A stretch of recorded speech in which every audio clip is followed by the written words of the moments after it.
आज हम डिस्कस करने वाले हैं भारतीय बंदरगाह। और बंदरगाह हम जो डिटेल डिस्कस करने वाले हैं जो आपके प्रमुख बंदरगाह हैं।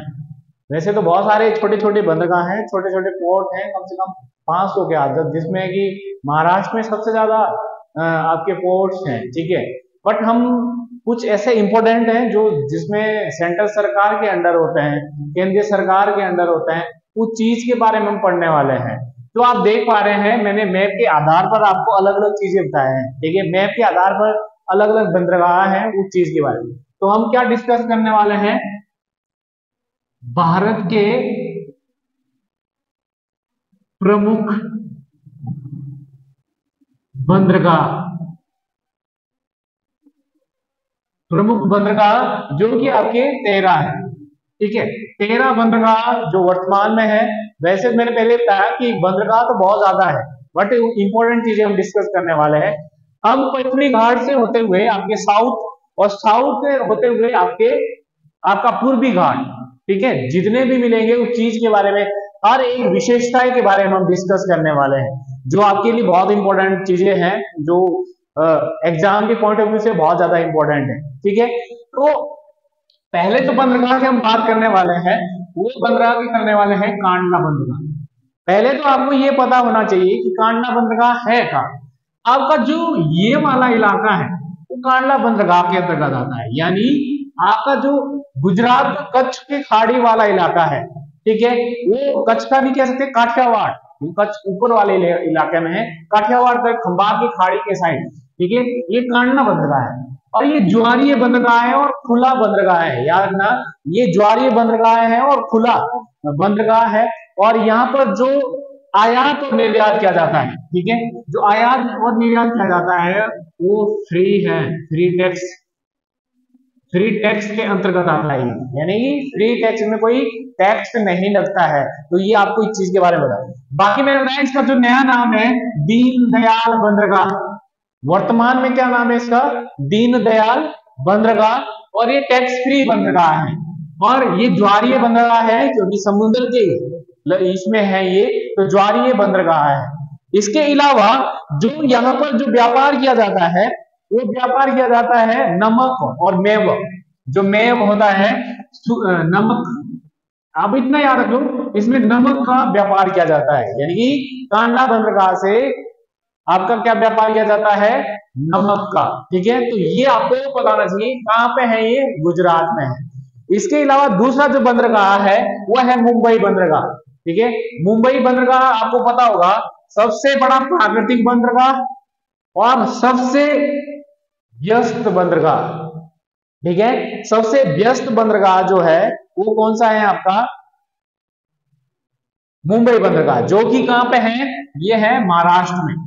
ठीक है, याद रखना ये महाराष्ट्र में है, और आयात और निर्यात सबसे ज्यादा होता है यहाँ से। ठीक है, सबसे ज्यादा आयात और निर्यात होता है, जो आपको पता होना चाहिए।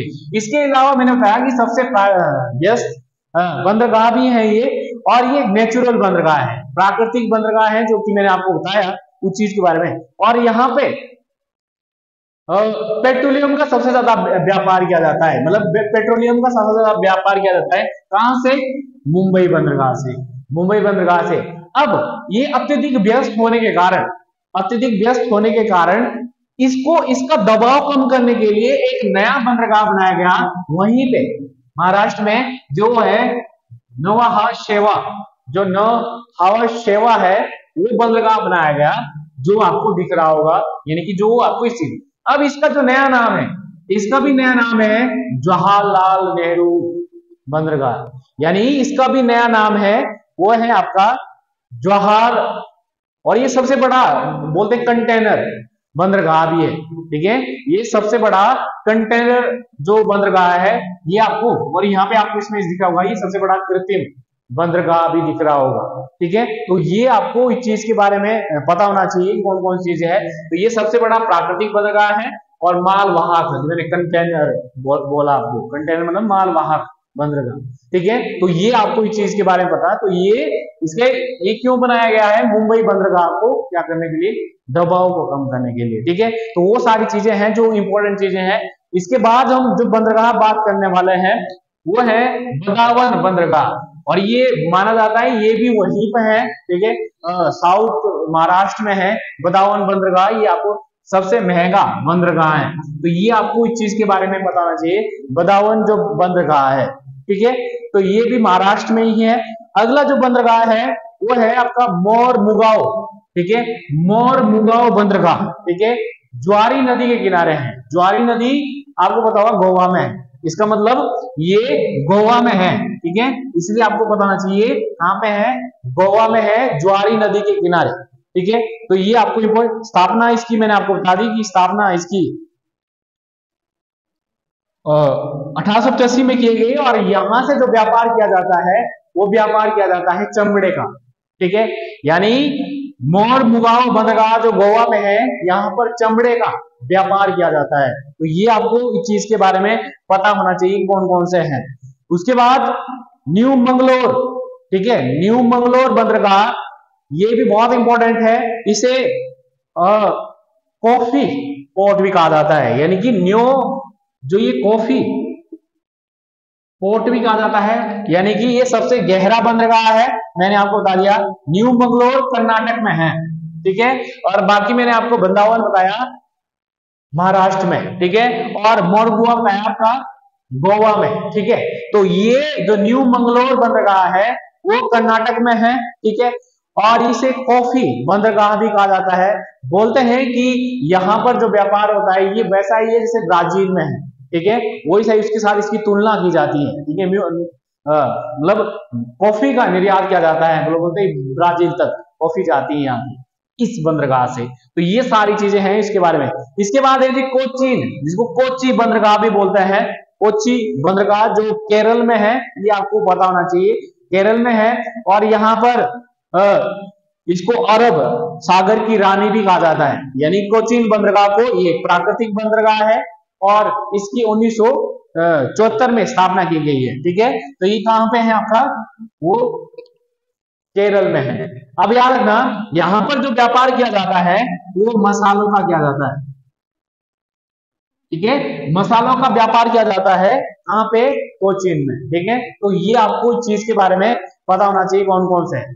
तो ये आपको मैंने आपको इंपॉर्टेंट चीजें बताई। इसके अलावा जो बंदरगाह है जैसे कि कोलकाता बंदरगाह, ठीक है, कोलकाता जो कि आपको पता होगा कि पश्चिम बंगाल में है, ठीक है, पश्चिम बंगाल में बंदरगाह है ये।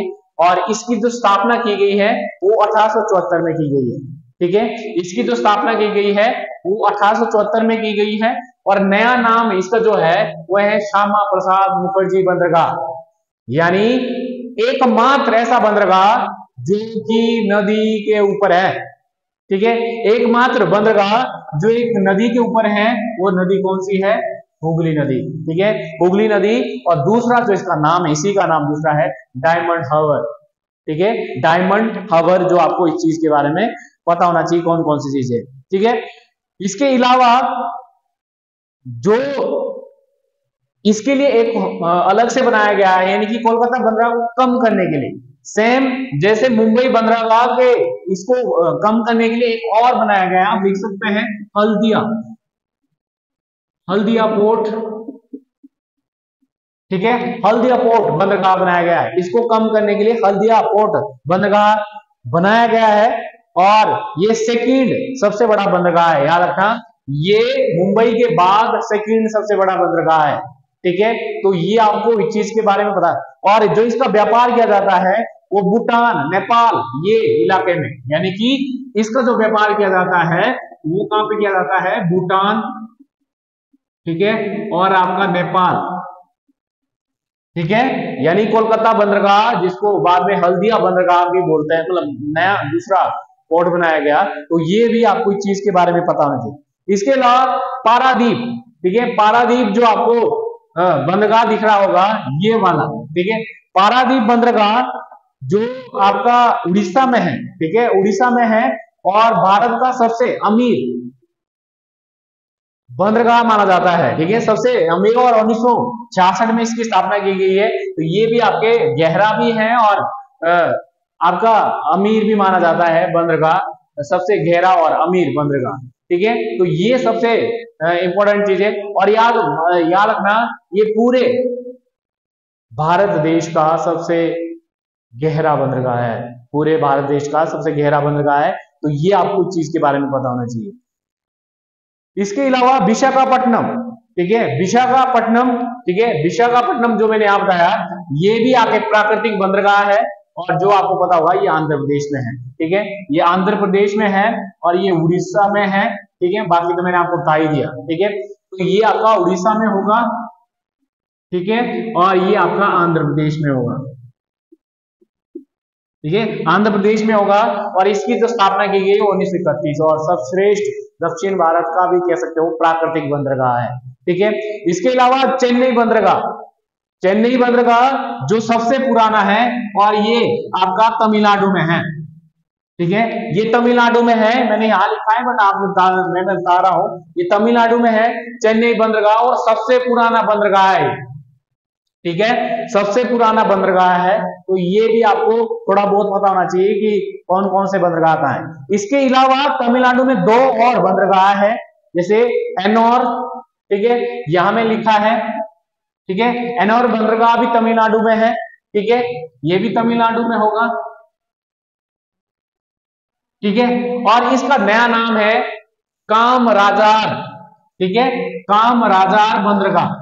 इसका जो नया नाम है एनोर का वो है कामराजार बंदरगाह, ठीक है। और इसके अलावा जो तूतीकोरिन बंदरगाह है, तूतीकोरिन जो तमिलनाडु में है, ठीक है, जिसको मोती पोर्ट भी कहा जाता है, मोती पोर्ट भी कहा जाता है तूतीकोरिन को, ठीक है, मोती पोर्ट भी कहा जाता है। और इसका जो नया नाम है वो है बी और चिदम्बरम, ठीक है, बी जो वी ओ चिदम्बरनार, इसका नया नाम है तूतीकोरिन, तमिलनाडु में है ये भी, ठीक है। तो ये तमिलनाडु में है और दक्षिण भारत का प्राकृतिक बंदरगाह है, मतलब फेमस प्राकृतिक बंदरगाह है, ठीक है। इसकी स्थापना 1974 में की गई है। तो इस चीज के बारे में आपको पता होना चाहिए जो आपके एग्जाम के लिए। और इसका जो व्यापार किया जाता है वो किया जाता है श्रीलंका के साथ, ठीक है, श्रीलंका के साथ ये व्यापार किया जाता है। तो ये मैंने आपको सारे के सारे बंदरगाह बताए, ठीक है। तो ये आपके लिए एग्जाम के पॉइंट ऑफ व्यू से इंपॉर्टेंट चीजें हैं। जैसे कि मैंने बताया कि कांडला बंदरगाह, कांडला बंदरगाह कहां पे है, गुजरात, ठीक है। फिर मैंने बताया मुंबई बंदरगाह कहां पे है, महाराष्ट्र में। और उसको उसका दबाव कम करने के लिए एक नया बंदरगाह बनाया गया जिसको कहते हैं नौहवा सेवा बंदरगाह, ठीक है। और ये सारी चीजें, इसके बाद मैंने भदावन बोला एक महाराष्ट्र में, इसका मतलब है कि महाराष्ट्र में 3 है, तमिलनाडु में भी 3 है, ठीक है। तो और याद रखना पोर्ट यानी छोटे बंदरगाह के मामले भी महाराष्ट्र नंबर 1 पर है, ठीक है। तो वो सारी चीजें, भदावन बंदरगाह जो सबसे महंगा है वो भी बंदरगाह कहां पे है, महाराष्ट्र में है।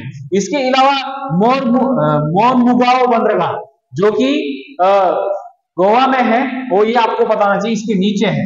उसके बाद आपका जो दूसरा बंदरगाह है, ठीक है, दूसरा बंदरगाह है न्यू मंगलोर, ठीक है, न्यू मंगलोर जो बंदरगाह है वो कहां पे है, कर्नाटक में, ठीक है, कर्नाटक में है और सबसे गहरा बंदरगाह माना जाता है, ठीक है। उसके बाद कोचिन बंदरगाह जो एक केरल में है, ठीक है, जो आपको बताना चाहिए, कोचिन जो कोच्चि भी बोलते हैं, कोचिन भी बोलते हैं, ठीक है। तो ये प्राकृतिक बंदरगाह है, स्थापना मैंने बता दी, ठीक है। पहले तो आपको इतना आइडिया पहले होना चाहिए कि ये कहाँ है, सबसे बड़ी चीज है कि आपको ये पता होना चाहिए कहाँ है, ठीक है। इसके अलावा हमने ऊपर से स्टार्ट किया, यहाँ पे भी एक कोलकाता में बंदरगाह है, ठीक है, कोलकाता में बंदरगाह जो एकमात्र बंदरगाह है जो कि एक नदी के ऊपर है, बाकी सारे समुद्र के किनारे होते हैं, जो होगा आपको पता होगा। इसकी व्यस्तता को कम करने के लिए एक और बंदरगाह बनाया गया था, हल्दिया, ठीक है।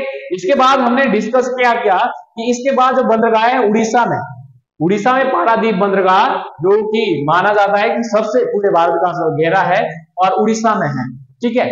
उसके बाद हमने डिस्कस किया आंध्र प्रदेश का, आंध्र प्रदेश में बंदरगाह है विशाखापट्टनम बंदरगाह जो कि सर्वश्रेष्ठ माना जाता है, ठीक है। इसके बाद हमने जो डिस्कस किया आपका 3 बंदरगाह, ठीक है, 3 बंदरगाह जो तमिलनाडु में है, तीन बंदरगाह, एन्नोर बंदरगाह तमिलनाडु में, चेन्नई बंदरगाह जो सबसे पुराना भी है, और इसके बाद तूतीकोरिन बंदरगाह जो कि आप है। तो ये सारी चीजें हैं जो आपको इंपॉर्टेंट चीजें पता होनी चाहिए, ठीक है। तो आज के लिए इतना ही।